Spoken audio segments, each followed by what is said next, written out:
Now we are back with the next session to discuss about the O&M integrations, where we'll be discussing about not only the terms of achieving the high levels of the performance parameters, but also ensuring good health on the equipment at the power station. That concludes boilers, turbine, CHP, AHP optimization, and balance of plant. So now we have three experts from three different areas to discuss about total integration of O&M practices. I welcome Mr. Narendra Wadhwa, the Vice President of Operations Services from Bajaj Energy. I welcome Dinanath Akela, the manager from Reliance Industries, I think Hazira plant. And I also would like to call on Mr. Chandrasekharan, the technical advisor to Volt O&M and services. But in the meanwhile, I bring him on the stage. Wadhwaji is left. Let me bring him on the stage in the meantime. A minute, please. Mr. Wadhwaji is back. I'll request Mr. Wadhwa to start the presentation. In the meantime, I get Mr. Chandrasekharan on the stage. And Mr. Akela, I will request you to mute your mic, which I'm doing it from my end. Wadhwaji, you can unmute yourself and start the screen, please.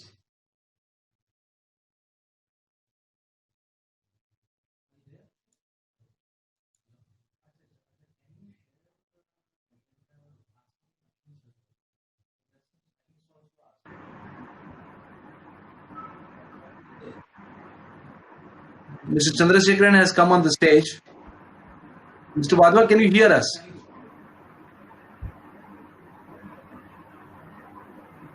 In the time I resolve the issues at Mr. Wadhwa, I'll request Dinanath to take the stage and start his presentation, please.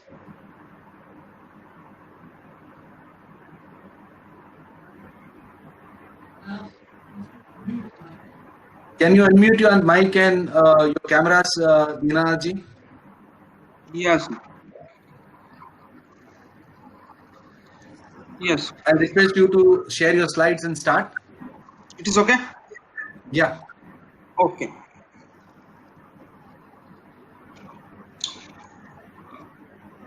Anybody who would like to hear the presentations in large format, they can always, click on the full screen version. Just above the presentation, you will find on the corner. Okay. Okay. Ready, sir? You can Start? Yes, sir. Okay. Good afternoon. Good afternoon.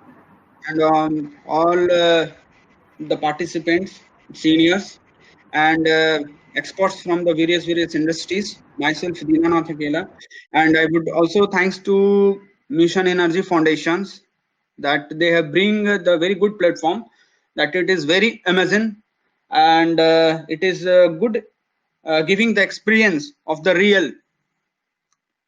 So in this pandemic conditions, we have to improve, we have to refresh our knowledge is very important, and that's why this stage is very permanent. And all the speakers I have listened here is giving the more and more in this depth. And according to this pandemic conditions, I have done 2 months from work from home, and that duration I have think that how I will connect with my boiler, because I love my boiler. So I have think that this corona can affect my boiler. Okay, so I have done some work, and right now I will show how to protect your boiler from corona. Before I start, myself Dinanath Akela, I'm a competent person for inspection and certification of boiler from Central Boiler Board, BOE, and certified energy manager. So let's start. So when the picture is coming for the boiler, first question is in our mind is reaching that how many boilers in India. Right now I have not reached the correct figure of the number of boilers in India, but approximately it is around about 50,000, because I belongs from the right now from the Gujarat, and Gujarat itself is the last registration number is reached to 11,000. But it may be the some boiler is discarded, okay. But round about the whole country, I'm seeing the number of boilers greater than 50,000. And the second question is, okay, then if there will be the problem, then who are the doctors of the boiler? Yes, the boiler expert, our maintenance team, operation team, competent person, central boiler boards. These are person who are the responsible for the regulatory and operation of the boiler. The some initiatives are from the government is also going in process. This notification I'm showing here, it is the government of Gujarat that they have started for the easy of doing business.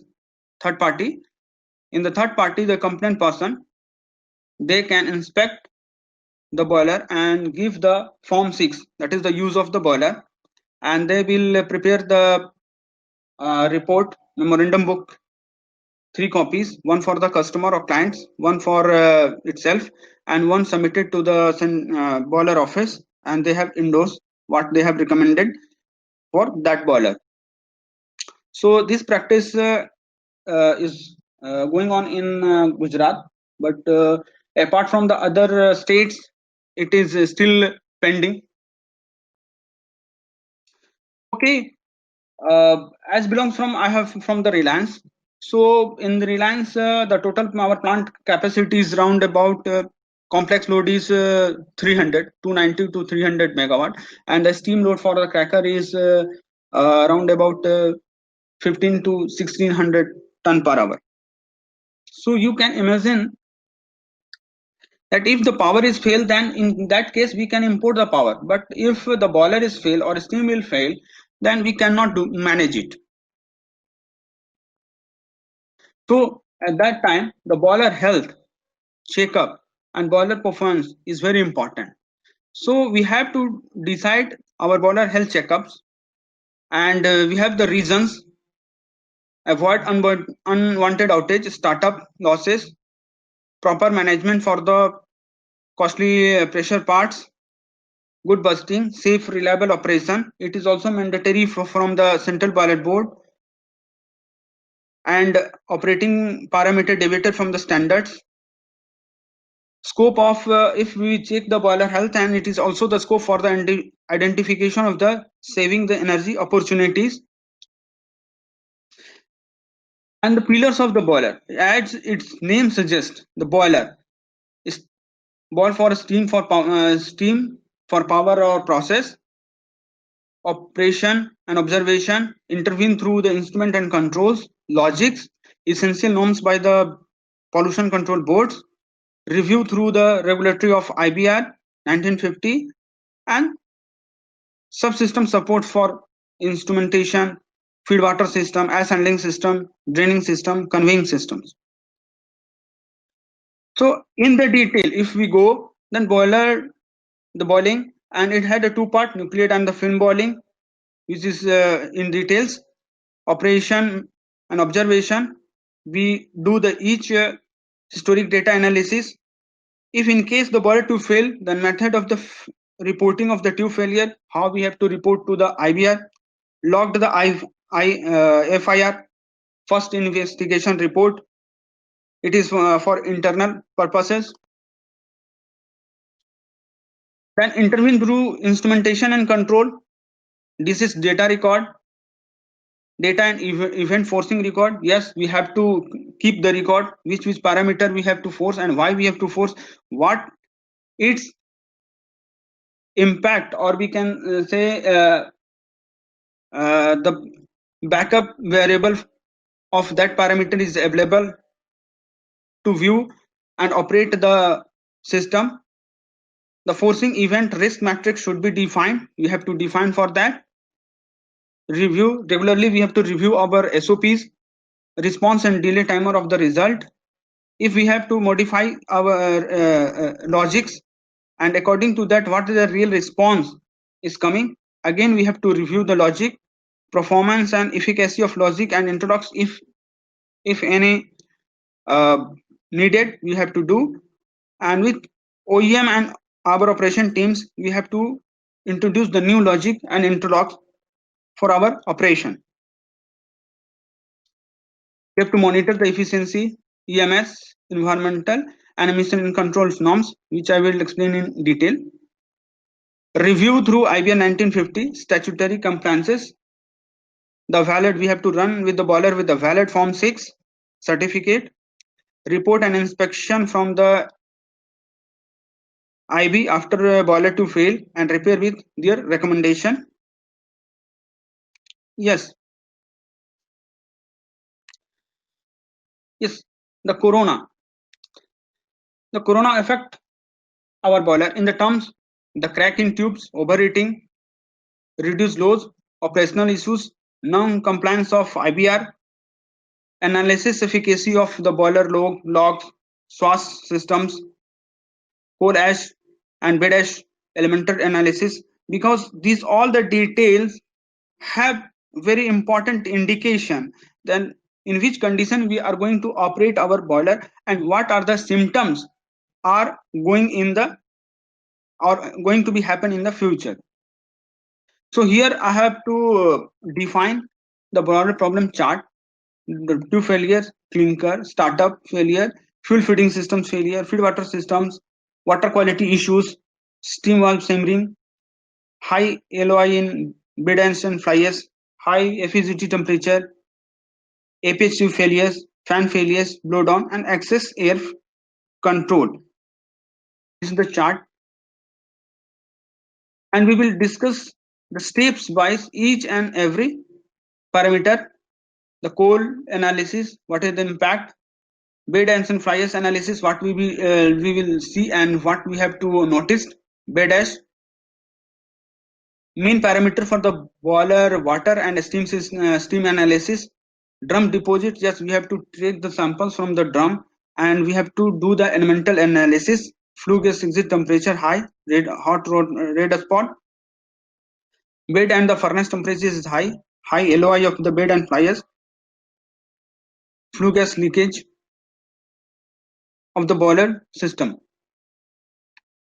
Okay, according to that we have to several techniques of the NDT method, that visual, radiography, MPI, UPI, low frequency electromagnetic testing, remote frequency electromagnetic testing, notice, Phoenix, notice for non-oxide layer inside the superheater, it is dedicated testing for the superheater.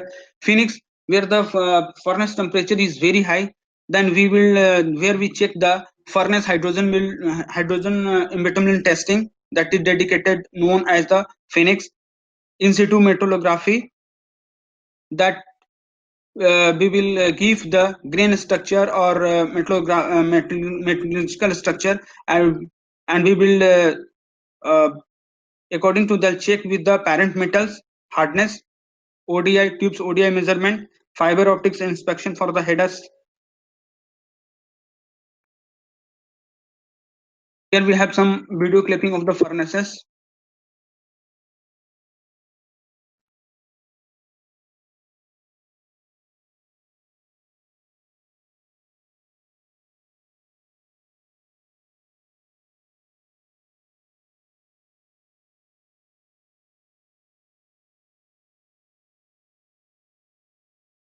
Yes, combustion.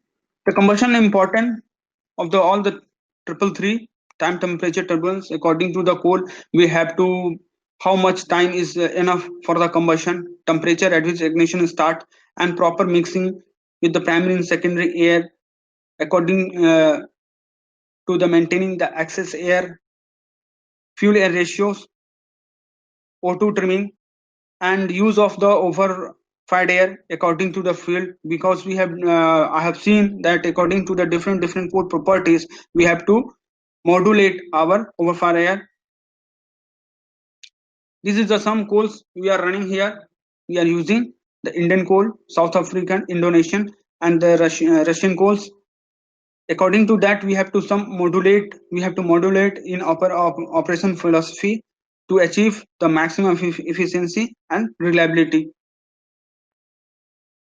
Yes, the steam water quality, these 5 to 6 parameter we have to definitely always we have to monitor the pH, conductivity, DO, silica, phosphate in drum, and sodium.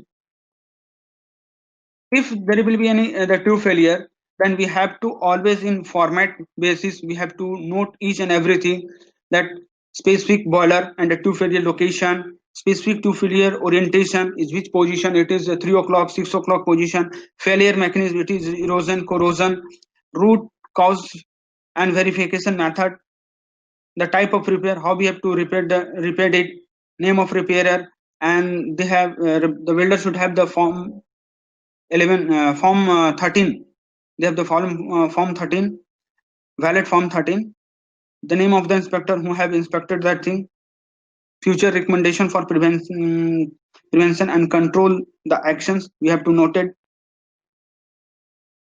In root cause analysis, or we can say the in verification method, we have to note the tube metal temperature, stress, thicknesses, microstructure, metal specification, feed water and steam quality, boiler water flow, fuel constituents, which type of we are using the fuel.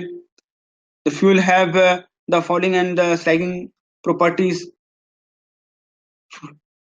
gas flow velocity and pattern, flue gas temperature profile, and tube deposits and its constituents, that we will check it elemental analysis. Yes, now it is very prominent that we have to check the sodium in the main streamline. Why? Because the sodium is indicative parameter from the mechanical carryover due to non-volatile treatment as mixture of the sodium hypophosphates, sodium triphosphates, sodium cation resin remove as Na plus, but sodium is the first cation which break out and cation bed got exhausted. So it is the indicative parameter, and for the turbine for steam side it should be less than, for our complexes is less than 10 ppb. Yes, we have to also note that the boiler expansion, which direction it is going on, how much it is, and how much according to load it is written, our creep cycle and the fatigue failure. Creep cycle, it is for high temperature and high pressures, it is time dependent deformations at elevated temperature where the mechanical stress is present, and there it has the three reason: primary, secondary, and tertiary reasons. Here the carbon percentage is higher and the temperature is higher, then there be the failure is creep is prominent. But if the tube had the chromium, nickel, molybdenum, then they sustain the creep resistance. Static failure, it is due to the fluctuating load or cyclic load we can say, and subjected to temperature and flow fluctuations. It is also the corrosion type or the thermal fatigues, the location of the header ligament, weld attachment, the tube stubs, circumferential external surfaces, the crackage appears. Yes, in this picture, this is at the ligament portions in the thermal fatigue, and in some places the corrosion of the side wall it may be occur. Monitoring technique to prevent the tube failure: the temperature, the bed, furnace and superheater, secondary superheater, the thermal oxidation temperature we have to below, 5 core chemical parameter monitor, pH, sodium, dissolve oxygen, silica and phosphate, dissolve oxygen in the aerator, and condenser.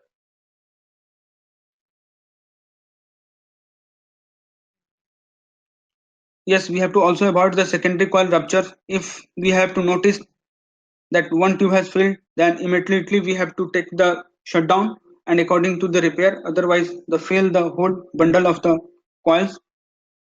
For ABC, the bed temperature, furnace temperature and O2 wind box pressure. For CABC, we have to keep the monitor the bed temperature, furnace temperature, U beam. For IRCBC boiler, O2 at APH outlet, wind box pressure, low DP, mid DP and high DP, we have to take the monitor, and these all are vary according to the load.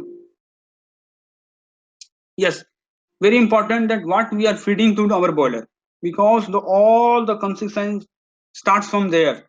The coal size or coal fineness, VM, ash, total moisture, GCB of the coal, and constitution, and what is the carbon percentage, ash percentage, sulfur percentage in the present of the coal ultimate analysis. Another point is that the boiler cleaning. So for subcritical boiler, it is recommended that 1 centimeter square area, the deposits, if greater than 25 milligrams, then it is recommended for the chemical cleaning. And for supercritical boilers, if the deposits is greater than 40 milligram, then we go for the chemical cleaning in supercritical boilers. As per environmental law, the SOx should be less than 200, NOx less than 100, and SPM less than 50. It is the according to the first November 2017 onwards installations. Yes, we have to check in the bed ash environmental analysis what is the percentage of the FeO2, NaO2, KO2, sieve analysis, bulk density, and minimizing the concentration of the algae in the bed by draining, taking the fresh bed material so that bed will be healthy, not goes to the bulky. FeO2 less than 4% and alkali less than 5%. The bed sleeve distribution for 100% size is less than 2.5 mm and the bulk density should be less than 1200 kg per meter cube.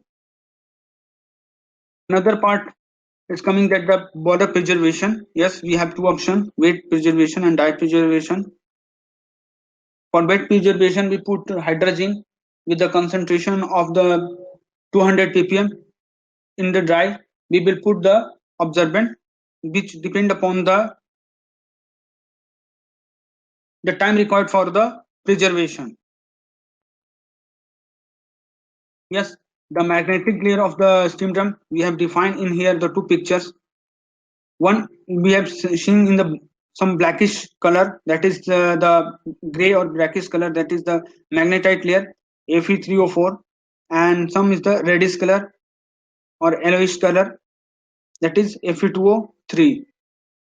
So we have seen here the magnetic layer inside the drum is called the passive, creating the layer of the magnetite and prevent from the further action of the corrosion. We will take some deposit from the drum and we will analysis. I have done some analysis of our drum deposits. Here we have the results. Yes, the second part, the pressure part buildings and metallurgy. We have to make the minimum spare available for all the parts. Repairer should welder have a certification with the form 13 as per IBR regulation 604. The welding should joint as per the WPS follow and maintain the preheating, baking, welding rods, post-heating, SR, RT as per WPS. And also we have to follow the acceptance norms for the welding defects such as lack of fusions, lack of penetration, porosity, undercut, etc. Follow the repair procedure method for the weld repair if we have to need it for the repair. Yes, tube metallurgy is very important because according to the pressure and temperature, we have to design or select the tube thicknesses, and these all are defined in IBR 1950. According to the temperature, according to the material, I have little some information put it here, and according to that, we will calculate as per IBR 1950 the minimum thicknesses of the tube. This is the pressure part assembly for the PFR boiler. This for IRCBC pressure part assembly, where the beam ball, U-beam all are installed. It is in internal recirculation CABC boiler. Safety valve as per IBR 621 and Travi testing, because we have the safety testing of the safety valve. The Travi testing is taking we are done in year once to check the proper operation of the safety valve. Okay, this is some work I have done. Just to interrupt Dinanaji, we would like to move faster now. Yes, sir, this is okay. I have completed. Okay, so questions, please. We will take the questions end of the session after we have all the presentations done. Okay. Thank you, Dinanaji. I would now request Narendra Bhagwatji to take the dais and make his presentation. Bhagwatji. Okay, thanks, sir. Thanks, Ashwinji. Hope screen is visible. Yes, visible, sir. Yeah.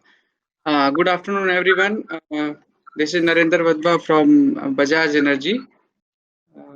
Morning, we had a discussion on the PLF and the current scenario of the coal-based power station. So I will be also slightly focusing on that.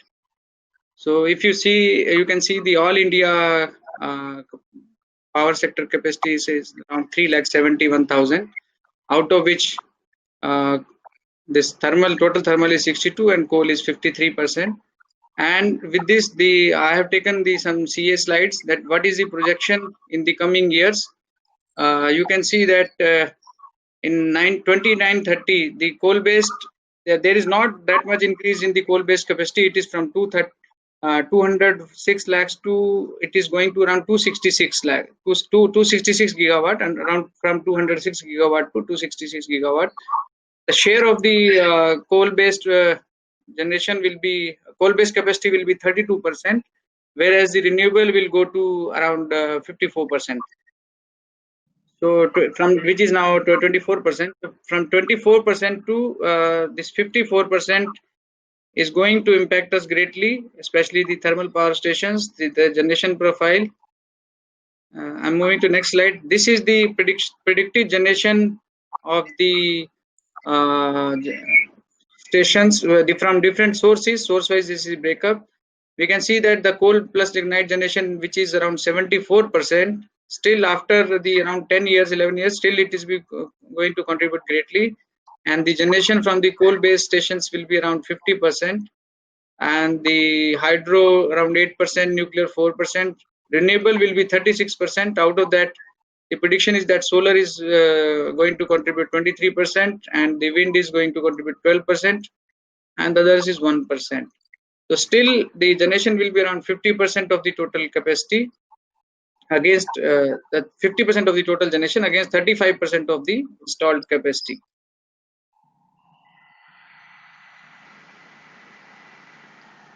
So this is the basically the generation profile which will be there once we are achieving the solar generation, required renewable generation, if we achieve the targets. However, it may slip slightly because of this current COVID situation. So we may experience, they have projected this situation in year 2021, July 21, but maybe 6 months later or 8 months later, we will be experiencing this situation, whereas the coal-based stations, which will be generating around 112 gigawatt, they have to come down to say 30-35 gigawatt. And again, in the peak hours means the morning 8 to around 6 o'clock, 7 o'clock, we will be going down to as low as to 33 gigawatt. And the evening peak hours, which is for the in the terms of electricity generation, which are the peak hours, again we have to ramp up to 117 gigawatt or so. So this generation from 1112 to 35, 33, and again back to 117 is going to be a great challenge for us. So we need to focus on our operational practices, or maybe we have to do some changes in our operational practices and the maintenance practices, which morning Ms. Narendra sir and other dignitaries were also talking about, and I also have the same opinion. So because if we are going to run the units from 100% to 25 to 30%, so the net cycle hit rate is going to increase. So net cycle hit rate, you can see that it will be increasing from 17% to 25% depending upon the unit sizes, different unit sizes.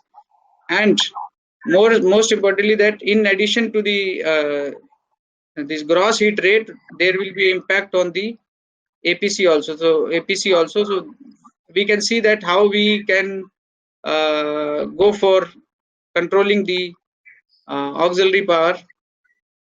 Before that, I would see that slowly you can see that our cycle efficiency of the thermal power stations, it was increasing slightly, and from 2012 where it was 31%, so it is around now to 2019 it is touching around 36 to 37%. But with the integration of renewable, this efficiency is going to be down. So from 36% it will be around 34%, and slowly it may drop further. So what gets derived here? Now if we are going to run the units at part loads, so our the generation cost is going to be on higher side. I have worked on the 18-19 from the Merit India data I have taken, and I have calculated the approximate cost of the generation. At 85% PLF in 18-19 is 3.93, and at 60% PLF loading factor, so it is going to be a 4.46, whereas in the 26-27 the cost, because as the coal prices are also increasing, and with the not that much addition in the coal-based capacity, so our 26-27 our cost of the generation, maybe it is 4.51, and at the less loading it is 5.41. And I have compared it with the market clearing price. Market clearing price is 3.21 rupees of the last 7 years, just as a reference I have taken it. And so with this, what is going to happen? Delivered cost of power will increase in future. Our cycle efficiency of coal-based power plants will go down in spite of having large chunk of supercritical and ultra supercritical units which are going to come. And since coal-based generation will be the key source, so the cost of generation will be going to be high. Of course, it will again depend upon the overall cost of energy, will depend upon the share of the energy from different sources, coal, renewable, hydro, nuclear in power supply, and will having a impact on the delivered cost of the power. So with this, now what we can do is, for the present stations which are running, how we can optimize our operational parameters. So basically we have to do the design margin evaluation, and if we can do the optimization during O&M stage, because the plants are already in O&M stage. For the new plants we can do it in design stage, but the existing plants we have to evaluate the margin in the operation stage, and then we can optimize it. So you can see that we have to compare the operating parameter versus design parameters. Then we have to study the available margins of full load as well as part load. Now our main focus should be there that during part load, because the most of the stations which are especially non-pit head stations and their cost of generation is high, so they will be running most of the time at the less load. So we have to in these stations we have to specially focus on the part load situation also and the full load. So we have to study the margins and what is the best available margin at the part load or full load depending upon the running hours of the stations. We can analyze, for example, in our stations, Bajaj Energy stations, the present scenario is that we are getting most of the time for the 16 hours we are getting part load at 55%, and the for 8 hours maximum we are getting the full load. So now we have our strategy, we have to maybe change that. We have to see the margins accordingly. We have to select the actions, like actions for reducing the margins such as trimming of fans, stage blinding of pumps, application of VFD.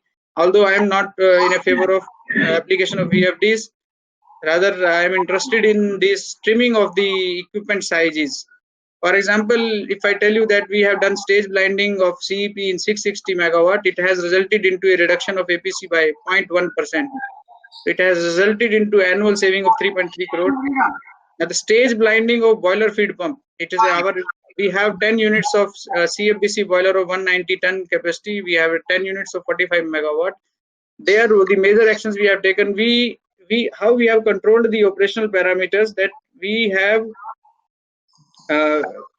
reduced our APC by more than 2%. It was running around 11.3 to 11.4%, but from 11.3 to 11.4, now we have brought down to in summer season it is 9.2, 9.3, and winter season even below 9. So how we have achieved this? Because we have studied our equipments, and we have studied the margin, available margin, and we have reduced that margin. We have done the stage blinding of BFP. We have trimmed the PFN sizes, impeller dia we have trimmed in consultation with the OEM. Then, so with this, after evaluation of the margin, you can see that we can do it. We can reduce the auxiliary power consumption. This is the operational practices. Even I'm telling you one example, that we have stopped the instrument service air compressors for the ash conveying line, and we have connected from the instrument air line. Are you getting? So from there it resulted into the APC reduction of APC from 6 kilowatt per ton to 4 kilowatt per ton. Similarly, in 660 megawatts, we have done the interconnection of the CW pumps. I'm going to next slide. You can see that since the technical minimum at this stage 55% and is likely to come down further, this may impact auxiliary power to a greater extent. So even it may sound some vague idea for some, but I have idea that even for example 210 megawatts units which are electrical driven, or 300 megawatt electrical driven boiler feed pumps, we can even think of possibility of running one boiler feed pump for 2 units. Means for that, what we have to do, maybe we have to do some piping of connection, interconnecting the derators of both units and the piping of the feed water circuit. So with this, we can run only the one BFP. Alternatively, we can explore the stage blinding of the pumps and in interconnection of CW pump discharge generators where it is not available, for optimizing the number of running CW pumps. Even we may have to think in the direction of putting one bigger CW pump which may manage 2 units at 55% loading. So like that, maybe this may involve some expenditure, but if we calculate the payback period and if it is the economical, we should go for this. Stage blinding of CEPs, of course, we can do it in place of putting VFDs. That is a better option. Trimming of impellers of PA fans and ID fans also gives a good saving in APC. Normally, there is a huge design margin in all equipments. So with this, we can control our operational parameters. Of course, then proper monitoring of the operational parameters, we can do this optimization. You can see that we have to benchmarking the specific energy consumption with other plants, or even if we have the same plants or same units capacities in our other plants, so we can do the benchmarking. We have to do the monitoring of deterioration in the performance of each equipment. We have to follow the testing schedule regularly and comparison of performance post overhaul. Strict monitoring we have to do of the specific energy consumption, BFP specific energy consumption kilowatt per ton, mill specific power consumption, CHP and AHP kW per ton, ECI of the draft fans, which is very important. We should monitor that energy. So with this we can do the control of operational parameters by our operational process and the monitoring index we have in hand. So with this we can compare. Now the next thing, this gross heat rate, we can do the loading of the units, because in the stations we have a combination of say 200 megawatt, 500 megawatt, or some other size 250 megawatt. So if we have a combination of different size of units, or even if we have the same size of the units, what we can do the loading of our units according to the best heat rate combination. We can have a software which will be calculating your best combination of the units, loading of the units, and we can do the cycle time optimization for unit startup process. This is very much essential, because the cycle startup time leads to unpredictability and availability of the unit and the high generation cost. Both these factors are directly affects the customer as well as the generation cost. It affects the generation cost due to high DM water consumption, auxiliary power consumption, generation loss, and excess oil consumption. So with this, I can do the control on the operation parameters. Cycle unit startup process, I need not to explain much, because the high cycle time is there. It will be unpredictability, high generation cost, high DM water consumption, high auxiliary power, generation loss, and excess oil consumption. So we need to control the cycle time, because what is going to happen, we may get the schedules like this, as Mrs. Shai Saab was already telling. We may get like this, that we have to run the units maybe 15 days in a month, and for the rest of the time we are closed. So for this time, whenever we are getting startup, and also we can get the startups, maybe we are running the unit for 3 days, and after that it is stopped for 2 days, depending on the weather situation or the demand situation. Again, we are running, because this is happening with our units as well as most of the units in northern region, which are having the high generation cost. So with this, if we are controlling the cycle time, we can reduce our cost. Of course, CERC has made a provision of the compensation of auxiliary power and the GSHR. Nevertheless, we should try this to optimize the high cycle time. We know that whenever we are going to start the parameter, there are 50 or more sub processes are there. Total rise 150 or more, and critical parameters maybe 800 or more. So this complete cycle time from clearance to pre-checks to synchronization to full load. So this cycle time we have to optimize, so that we can get the desired parameters in control. Plus also with this we will be helping the environment also. Second thing, in this the startup cycle time optimization, we have to maybe follow the something which the other stations are doing. Like in coal startup, we find that many stations from they are consuming for a 500 megawatt or 660 megawatt unit from 70 KL to 100 KL units. While if we take the case of the Adani Mundra, they have placed the oil guns in between the at the same elevation of, and then they are able to achieve the coal startup with the very less oil consumption. So maybe we need to do some modifications according to that, so that we can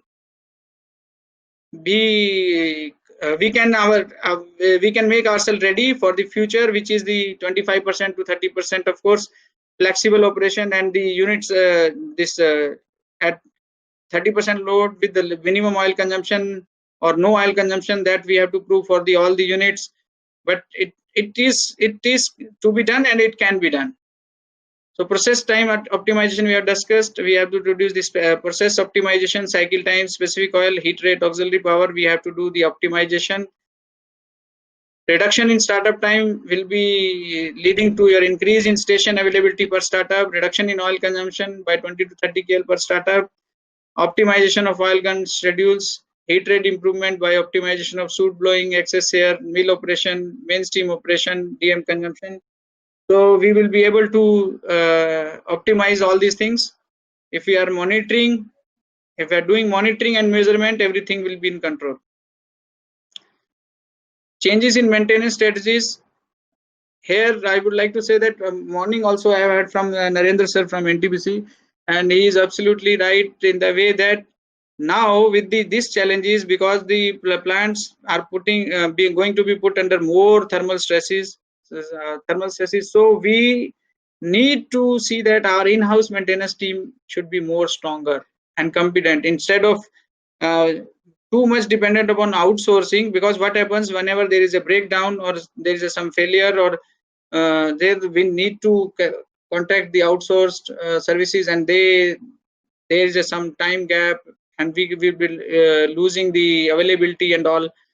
So we feel that now our in-house maintenance team has to be more stronger. Our training of O&M staff, capacity building needs to be done, because Narendra sir is also telling that in the 1980s, the training and the work they have done, maybe now this generation is not able to do that much. So maybe the time has come now that they have to put their foot down and they have to do the work according to this, because if our team knows the equipment very well, then only they can do the predictive maintenance or the preventive maintenance, as well as the breakdown maintenance they can attend very well. So for that, their training has to be done, and they have to be put more to the field.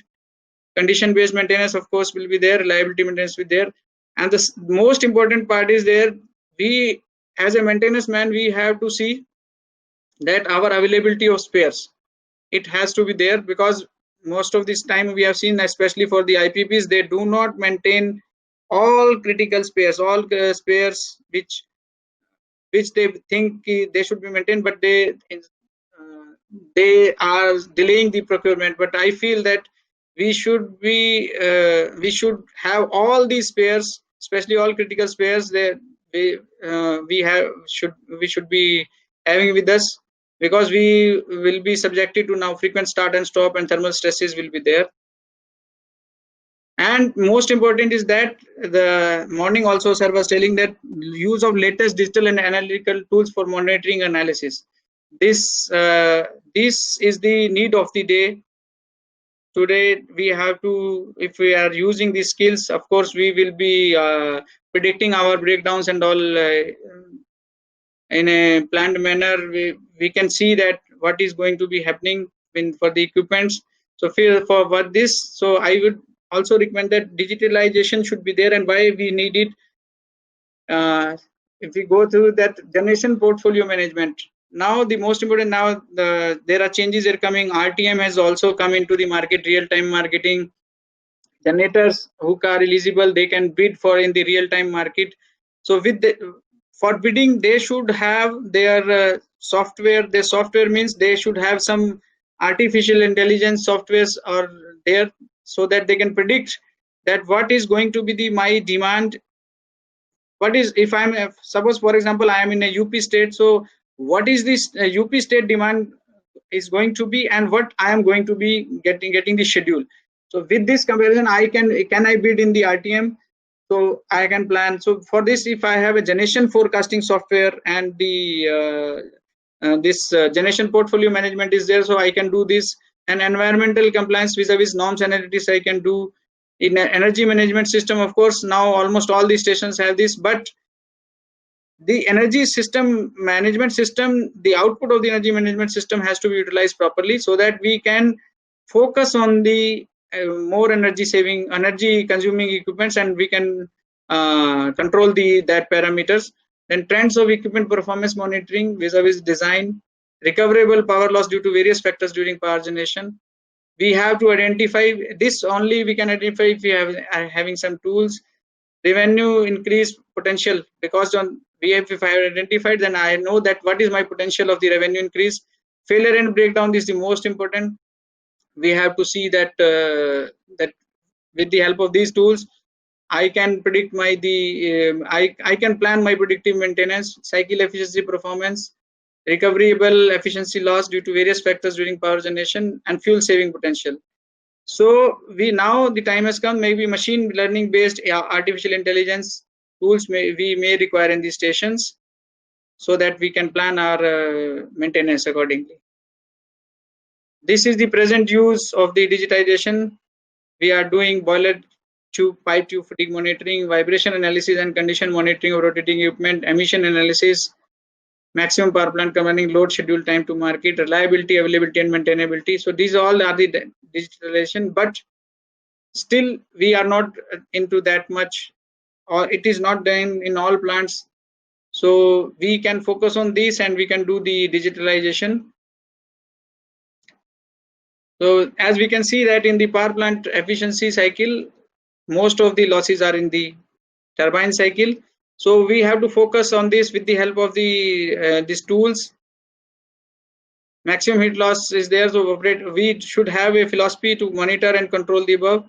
So digitalization will help in this.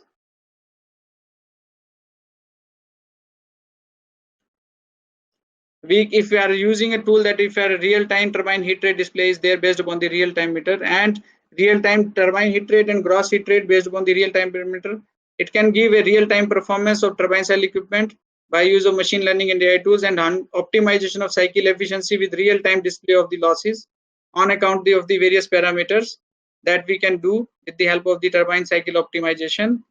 And these tools, which can be, you can see that with the logarithms, we can see the online calculations and we can compare what is the GHR, what is the THR. This is a sample of 660 megawatt. It is running at 367 megawatts. So what is the heat rate and what is the coal, everything it is coming, we can see.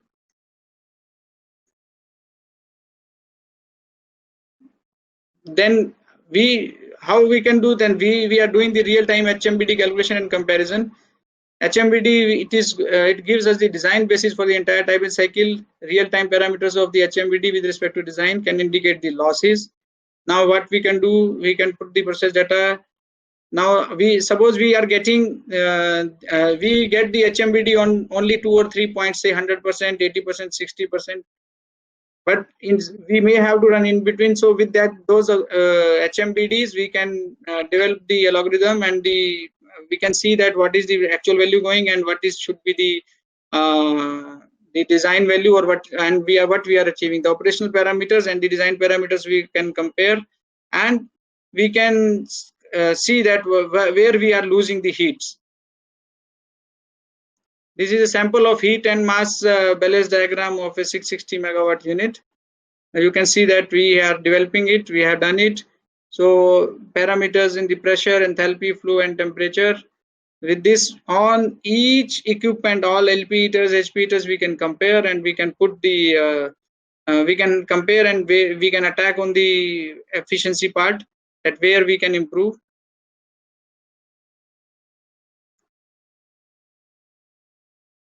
Now what next is that the use of artificial intelligence we can use even in the improving in the cooling tower efficiency.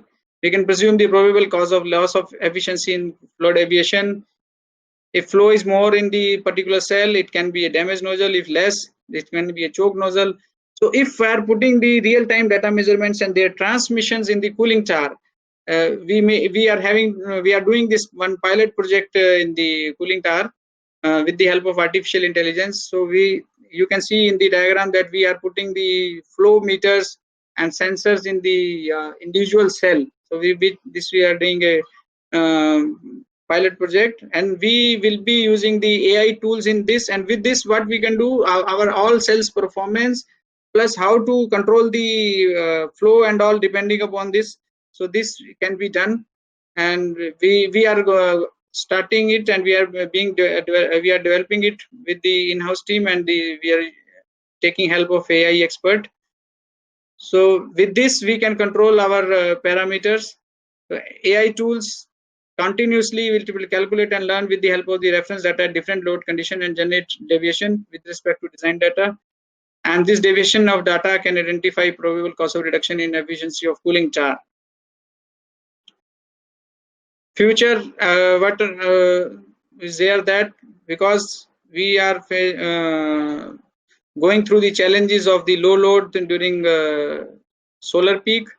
So the future is there that we have to do the digitalization, turbine cycle optimization, turbine pressure survey, condenser performance survey, feed water performance, boiler of feed performance, then pumps and fan performance, environmental data monitoring and breakdown, and failure data analytics. So with this, if we are using all the tools, of course, we have to see the balance the cost, and we have to see which is the best solution. There are so many solutions in the market. So according to our need, we can use the digital tools in the our plants.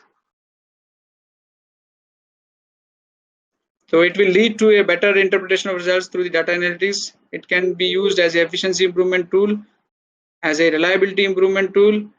It can provide expert solution, and it can standardize our work processes. So that's all from my side. Thank you. Thank you, Wadhwaji, for the wonderful presentation, and I hope he deserves a round of applause from the participants. The applause cannot be heard, but the applause can be given virtually from the bottom of your screen. Now I take on to the next speaker, Mr. C.K. Chandrasekharan, advisor with Voltech, to share his screen and start his presentation. Thank you. Thank you, Wadhwaji. I will take the questions after the speakers are finished. So around 1:25 is why I probably take the questions, and then we go for a break for lunch. Good afternoon, gentlemen and dear friends. Initially, I would like to thank Energy Mission, Mr. Ashwin Kumar, Mr. Dalvi, Mr. Akshay, and I thank our management of Voltech to give an opportunity to be with you today on virtual platform. I thank my earlier speakers, those who have already covered and with a nice presentation on almost all the equipments and main BTG, etc. Anyway, I will just touch upon some of the important practical operation and maintenance issues, though we have the topic as integrated wind-up practices. Let me just touch upon what are all the challenges we face at the same time in integrating the operating procedures, safe operating procedures in this scenario of thermal power generation is not at peak because of high competition and the price optimization of kilowatt hour. Let me start with a brief introduction that I am Chandrasekharan, C.K. Chandrasekharan. I have started my life in a private captive power plant in Binni Mills. Now no more Binni Mills.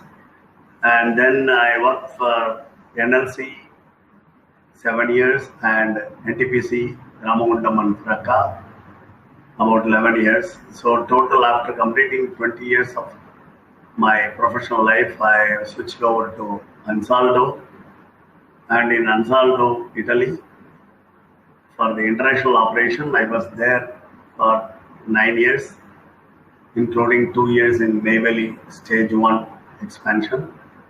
And then finally I joined in Dhaka, that is previous name STCMS, electric company, for about 12 years. Then I got retired in 2014 and joined Voltech as technical advisor. And as you know very well, Voltech Wind-Up Services, I am representing as technical advisor, and we are now serving for more than 5,000 megawatt in the thermal power plant Wind-Up Services, mainly electrical instrumentation and some of the mechanical maintenance aspects. More and above, we people are working for transmission distribution system, that is substations, then renewable energy in all the areas, our presence is there. Now, with a brief introduction, let me start with the practical point of view of operational issues in thermal power plant. Both the speakers earlier than me, they have touched upon nicely about the boiler, especially Mr. Akela. And I would like to put some emphasis on boiler operation. The basic boiler operation lies with the main board operator, or what we call unit operator, who is in charge of operating the boilers. They have to understand that we have to reduce the leaving losses, that is flue gas losses, and for that combustion is very important. Combustion control, we have nowadays nice DCS control available, and with that the controlling of excess air, that is O2, and leaving losses can be controlled and optimized. We are in a tight situation now as thermal power plant operation people, that we are not getting full load operation. We are asked to do partial load operation because of our renewable energy and other solar, wind, etc. And that is good for nation, but not for thermal power plant to operate on a partial load or on on-off cycle, because this is not designed for that. The thermal power plants are designed for base load operation, you know very well. So, keeping this scenario in mind, the operators or the operation personnel, they have to be very careful. They have to optimize their plant operation in such a way the wastages are reduced much. I'm not going to that deep down to the technical issues, but still the plant operation, it is in the hands of operating people and the decision making management, no doubt about that. Though we have talked about combustion control, draft system, pressure parts, etc., our environmental friends are there to control us, and they are watching us with their parameter controls, that is with the restrictions of environmental emission. So we have to have our ESP and then other ash evacuation, etc., to be at the highest optimized efficient manner, so that we can reduce pollution. At the same time we run the operation of the power plant more efficiently. When come to the controlled instrumentation part of the boiler and the environmental, it is playing a key role, especially when we take the case of flue gas analyzers.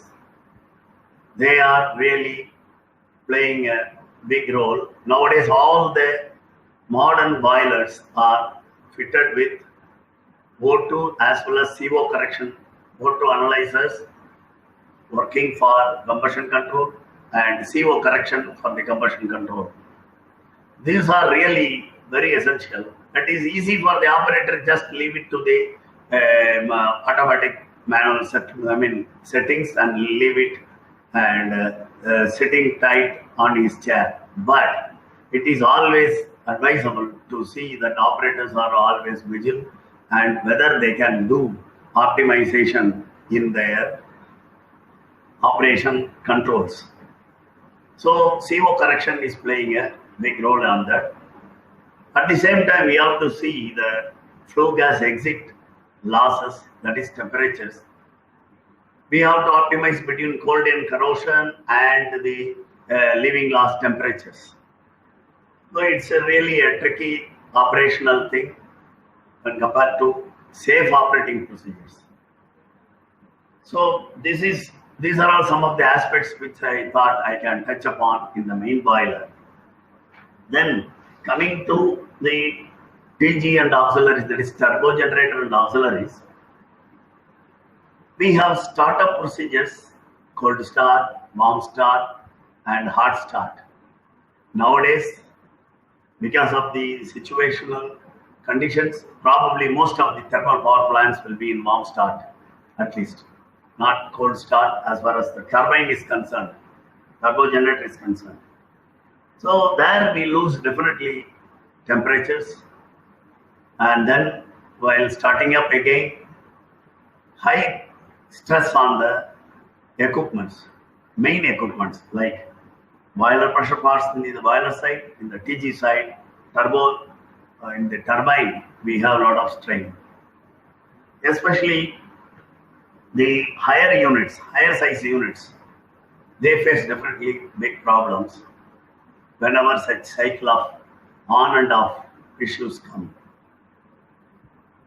And I would like to emphasize upon online tests which are supposed to be done during our regular operation itself. We need not wait for the shutdown or any such thing for the testing of the units, especially trip device. Then in the turbine side I am just talking. Then control valve and stop valve on off tests, online tests. There are provisions in DCS and controls given by the modern OEM manufacturers. We have to utilize that. Many of us, on fear, we used to avoid to do those tests and escape. No, it's not right, because when it is required, we will not see the governors are operating properly, or the valves are not closing, or the trip devices are not operating, which can endanger the equipments. You all know very well. The same way in the generator, AVR, and controls. Some of our operators, they always try to avoid absorbing of reactive power, which is very essential as far as the thermal operator is concerned, because we are the people from thermal station to absorb reactive powers, which will help the grid system. And of course, nowadays I am seeing, since the availability of the units are available, now there is an improvement in the absorbing of reactive power shared by many big machines. Because now higher capacity machines have come, the generators are taking more reactive power, almost equal to the 60% of the active power, 60 to 70% of the active power. And coming to the BOP area, because enough is addressed by our earlier speakers regarding boiler, turbine. I would like to switch on to BOP, balance of plant, where we have water treatment plant, which is one of the very important area where we keep the health of the pressure parts intact by keeping the chemical parameters in the water treatment or DM plant, what we call demineralized plant. Then in the cooling towers, now our friend has talked about the cooling towers, the efficient operations of cooling towers. Though the thermal power plant cycle is having the maximum efficiency of 40% at the maximum cycle efficiency, we have to even 0.1% improvement in that is definitely a good revenue. It is a good revenue for the thermal power plant operators. So the cooling towers, then chemical treatment in the raw water and cooling water system, these are very essential. Most of our thermal power plants are running with induced draft cooling towers. Of course, we have pass-through turbine, condensers by taking seawater or river water in some of the areas. But most of our thermal power plants in India are having induced draft or natural draft cooling towers. So their efficiency is very important. And the other auxiliaries like chlorination plant, hydrogen generation plant, firefighting pumps and firefighting system, which is an essential for a safe operation of the power plant, as well as the safety of fire safety has come the most important one, as we are dealing with the thermal energy, high temperature thermal energy, which are really very important for our. So firefighting system has to be improved, and availability of the firefighting system is to be monitored. So when we are coming back to our wind-up practices, in that we have to make it sure that both operation SOP as well as the maintenance procedures, they are being followed. There is a maintenance planning department in each power plant, and they play a very vital role in keeping the units intact by timely maintenance, either it is preventive maintenance or overhauling maintenance outages. It has to be planned properly. Hello. With the proper. नमस्कार जी कौन हाँ जी Anything? हाँ जी बोलो. Any interruption? Can I know? हाँ जी बोलिए. Can I continue? Are you hearing me? Are you hearing me? We are able to hear you. Okay, thank you, sir. And accordingly, the maintenance planning department, or rather maintenance planning personnel, they are really having a vital role, as I have already told. The planning is very important for availability of the auxiliaries, including BOP auxiliaries, of course. Not only the vital things of BTG, including BOP. Do regular maintenance wherever standby available. Wherever standby not available, we have to plan it in such a way that, suppose with the power plants nowadays, they are shutting down for a day or two because of the commercial issues and PPA availability of the power evacuation. On those times, effectively it should be optimally used by the maintenance planning people. They have to plan accordingly, keep the spares, keep the manpower, keep the availability and the PTW ready for those equipments to be covered. So these are all some of the points what I thought I can touch upon. Coming to our CHP and AHP, ash handling plant. Now the coal handling plant is operating almost 16 hours. If the power plant is on full swing, full running, almost in many plants I have seen, they are running for 16 hours a day.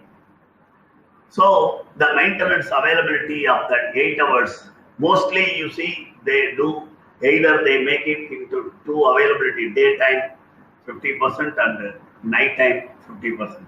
Or in some of the power plants, they run nicely in the night, the feeding, and the morning they keep the convicts ready for doing the preventive maintenance. That's fine. But the planning in that is always goes in hand with the housekeeping and the maintenance practices. So these maintenance practices, it is easier to tell than actually doing the job. Especially it's a thankless job in coal handling and ash handling, everybody agrees, I hope, because of the dust. Now pandemic situation, everybody using face mask. And on those days when we started our life, our our housekeeping personnel never uses the mask and other PPEs. Now, though in pandemic situation our people are using it, still they feel uncomfortable and then removing their face mask and working. It is very dangerous. It is not only for the the personnel, but also for the co-workers. Same way, the planning of maintenance, say for example in CHP, either crusher maintenance or blade feeders or the wagon tipplers or any such thing. So it has to be planned in such a way, after preventive maintenance or any predictive maintenance, there should not be any breakdown. You know, this is something like after operation of a human being, coming out, getting complaint of a stomach ache or any ache, then they found that some of the instruments are left inside. So that type of preventive maintenance, I mean, because of preventive maintenance occurring breakdown, these are quite possible and we have seen in many times in our life. That has to be avoided by keeping the procedures in hand. Many of our people, along with the PTW, they don't give the procedures and tools required list or safety, operational or maintenance procedures with them. It is what I have seen practically. But nowadays, things are improving. The LOTO system is implemented in many of the power plants, especially modern power plants I am seeing. And those maintenance planning people giving all the documents intact to the maintenance group along with the permit. So this is the way we have to emphasize and see both availability as well as the personal safety has to be taken care of. Coming to the ash handling plant, we have now almost in all the power plants, ash utilization is a big subject, it's an important one. So all ESP hoppers are being evacuated by pneumatic system, what we call earlier densifier. Now it's a pneumatic conveying system. We have separate pneumatic conveying compressors for that. And the silos are maintained with back filters, and then evacuation of fly ash is smoothly done by big tankers, lorries to the cement plants and other area. It is really nice to see that, but at the same time we have to be careful in handling them. Suddenly we may see a huge smoke of dust coming out in the AHP plant. I think many of you might have seen practically in your power plants. That is either back filter problem or the handling issues of fly ash evacuation. These are supposed to be avoided not only for the environmental aspect, but also for the health point of view of the the personal operating personnel and maintenance personnel. So these are all some of the aspects which I thought I can share with you. Then coming back to the efficient operation and the controls. Now, though we have DCS and digital controls, PLCs everywhere in the power plant, we should not forget about the electrical operation as well. The electrical operation and maintenance of switchgears, which are available, final element of the power plant, which are being used for the power evacuation. So, the proper monitoring of them, transformers, switchgears, etc., is very vital. Though we have alarm, everything on control room, and in the fingers tip we can control all, but we have to be very careful about monitoring them on every frequent hours, like hourly reading or 2 hours once they are reading by the electrical operators. Why I am insisting about this electrical operation electrical operators, because that will give a alarm for us to whether our system is operating well or not, whether the transformer or any switchgear is going to break down. So these are very important, and many of us not generally taking care about these electrical systems, basically because they are running continuously once we switch on. So we have to be very careful about them. And to interrupt you, Chandrasekhar sir, we could, move on to the Q&A once you are over. Then we can take a break after the lunch also. yes, please, yes, please. I am just almost at the end of my completion. Huh? Yes, sir. So this electrical and control and instrumentation part, just I am touching. Basically, they are very important for our efficient operation and controls. And moreover, we have operation efficiency department. They use the digital optimization. And only one point I would like to touch: the thermal power plants, they are supposed to do at least once in quarter. Yeah, it is not a PG test, but at least a cycle makeup test and other things, so that we will be knowing the health of the thermal power plant in that. So with this, I conclude my speech about my experience, sharing of my experience about thermal power plant operation maintenance. And I thank Mission Energy and our friends for the patience here. Thank you very much. Thank you, Chandrasekhar sir, for giving your insights and you're sharing your experience, the large experience which you have for over the years operating the plant and also working here with bombs. I would now take it forward to ask questions from the audience. I have two people. I'll take Mr. Ashwini Kumar Sinha. I'm handing the mic to him. Sinha sir, I think your signals are interrupting. I'll take the next person. You may raise your hand again, please.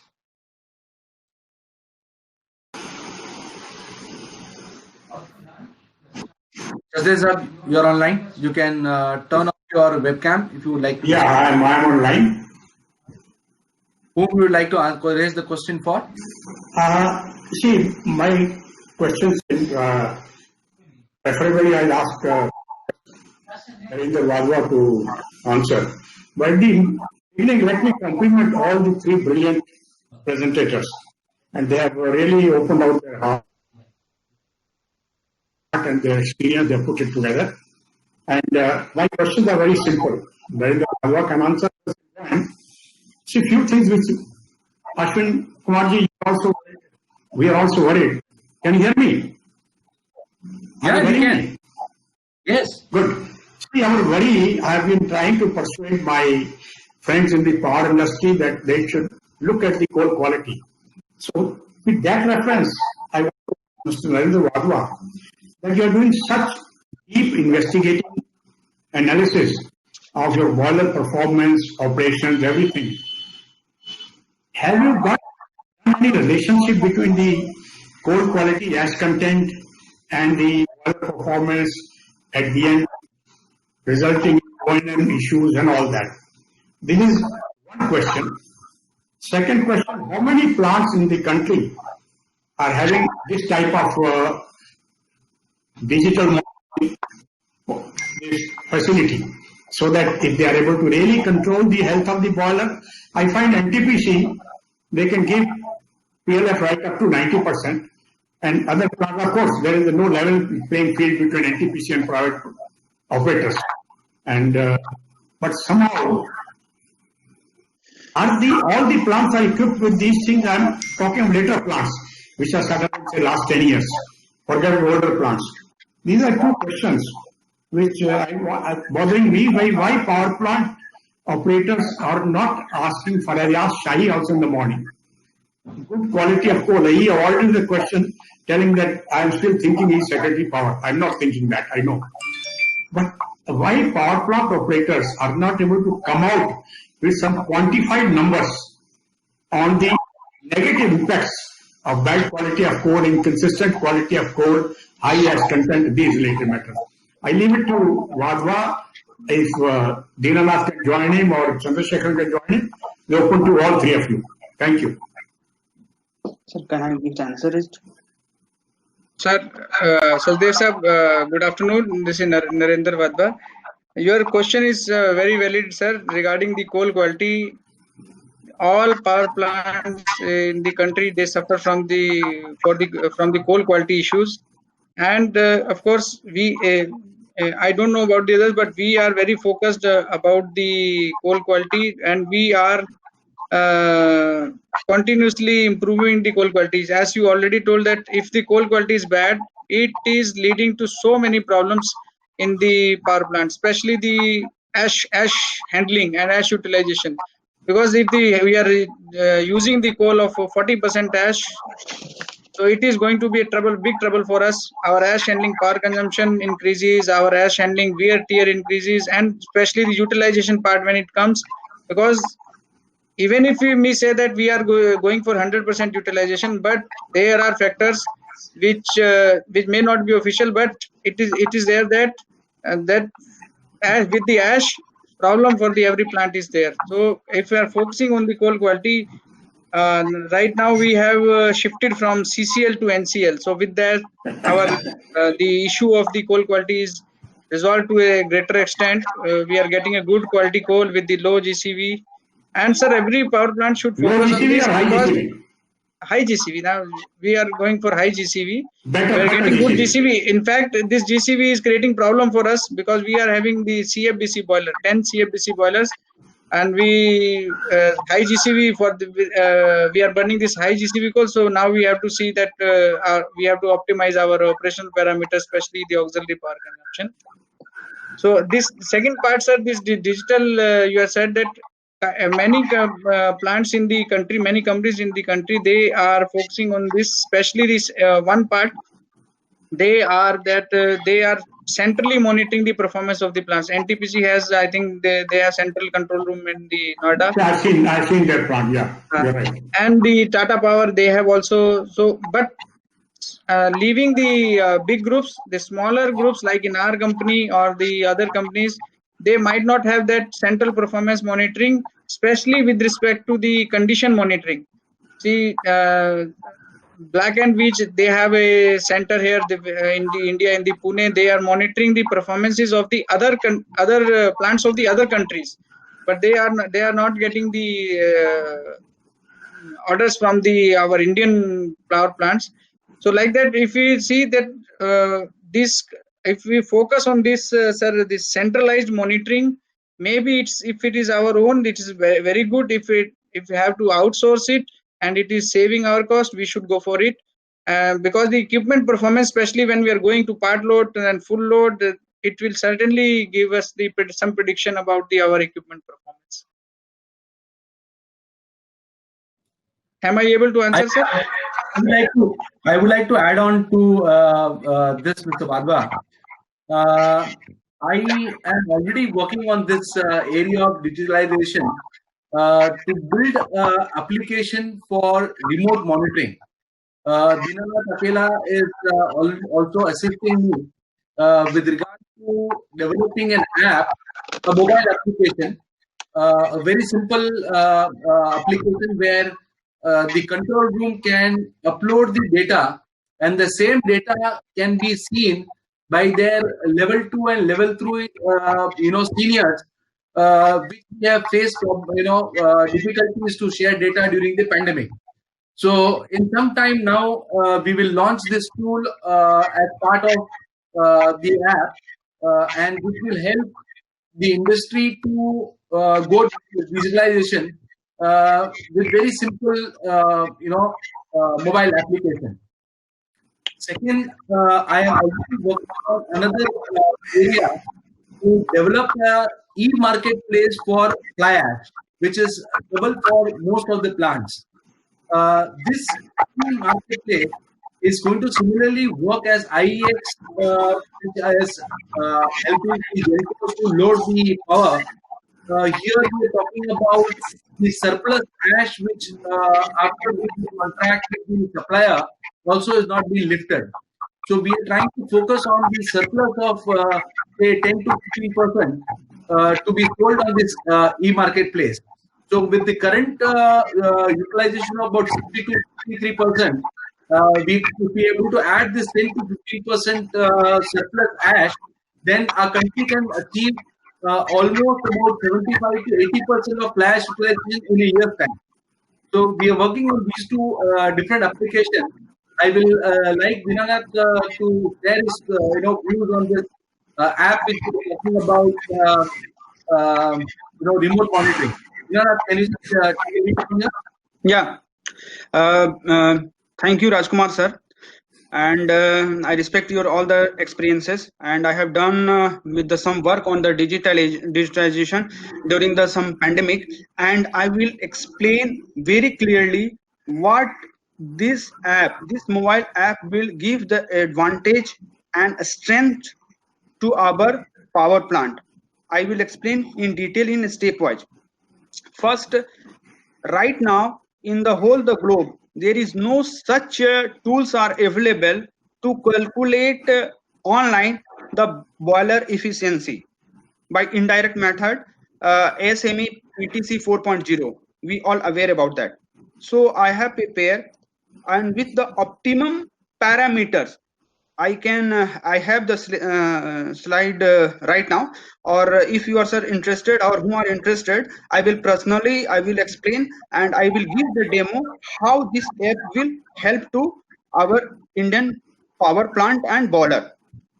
So first, what it will done, we will put the coal quality such as VM, as moisture, percentage of LOI, and percentage of BDS. According to that, Android apps will itself calculate how much the boiler is running with the which percentage of the efficiency. This is one part. Second part, sir, you have mentioned about the operator. Yes, what is going on right now? I am with last 10 to 15 years, what I have seen, that operator is coming and they are noting in the logbook, and nobody will going to cross check it. Okay, so what I have done, I prepare different segments. First, suppose he's coming in A shift or B shift or C shift, he enter his name, his team name, and what he has done in last 8 hours, they will mention. And if they have operator is seeing anything abnormal, they can upload the picture or a small 5 MB video and save and submit. When he's save and submit, sir, his plant manager, production manager, AGM, or who are the user, they can see right now. And at once he is able to what the operator has sent the report, they will easily visual in his Android mobile. Second part, what I have seen, when we are going to start up our boiler or turbine or any equipment, we are first what we will do, fill the checklist. And again there is some problem, where is the checklist, from where we get the printout. I have eliminated all these things in my app. We have mentioned the parameter, we have mentioned the format for filling the steps, what you have to done step by the steps of the boiler startup or turbine startup or any equipment. Okay, and I am also this thing developed for the different users or different customers. Like that, I will prepare for if APC or any other plants, if they require, I will prepare according to their processes. What will happen? Dinanath, let's not go into deep explanation. We will go into deep explanation later when we launch the app. But okay. And let me just one more point I have to add, Ashwinji. Yeah. And this is a little heavy heart. How many of the people here in the panel, especially 3 of you, have seen the notification of MOEF of 24th May this year? How many? Notification of? Ministry of Environment and Forest doing quality of coal as the I have seen it. you have Yes. seen. Good. You Yes, know what that notification says? 3 things I want to share with you, and they are shocking. And those things that come from Ministry of Power and Niti Aayog. What are those things? Number 1, power plants are capable of handling any amount of ash, whether they are near the power mine or they are it. Number 1. Yes. Number 2, interesting. This notification does away with the old mandate of keeping the ash below 34%. It is now any ash can be supplied, but power plant not be given any more land for ash handling or ash piling up. Number 3, power plants will have to arrange carrying coal in covered transport system. I mean, if you look at these things, if on one hand you tell the supplier you supply a muck, on the other hand the user you tell, Johnny, I will not give you more space, I will not do this, I will not do this. Have you answered this thing? And I am told this new notification has been issued on a big push from one of the large power companies. I won't name them here. So in this situation, you have heard in Sasan that ash dam buckled involving some villagers. We have heard recent accident at Naveli boiler. We have heard that accident which happened in UP. I forgot that plant name. With these things, and knowingly that my coal is of high ash content, knowingly that we have lived with coal for another 30-40 years, why power plants people and with such brilliant heads they are having like Dinanath, our Wadhwa and Chandrasekhar ji together, we are not able to push this thing into their mind. And of course, I think I take his view that he should be holding some sort of brainstorming session in a limited way where these things are addressed. Thank you very much. Thank you, sir. Let me take this next question by Mr. Ashwani Kumar Sinha.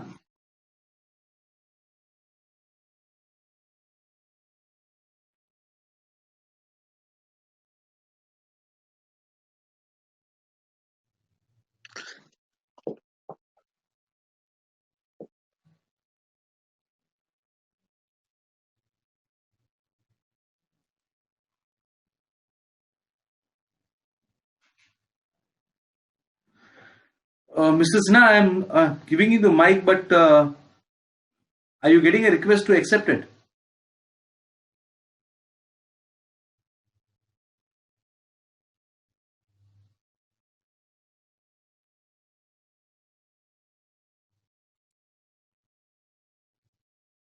There's some internet connectivity issue at Mr. Sinha's end.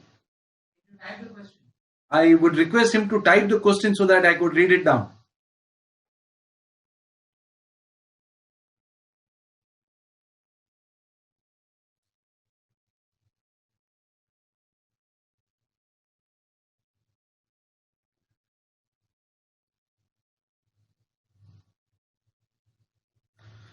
Okay, let's move further to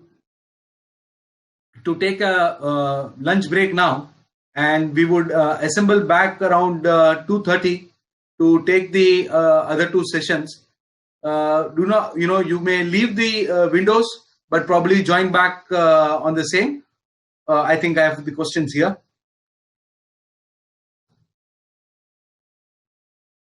No, I don't have this question.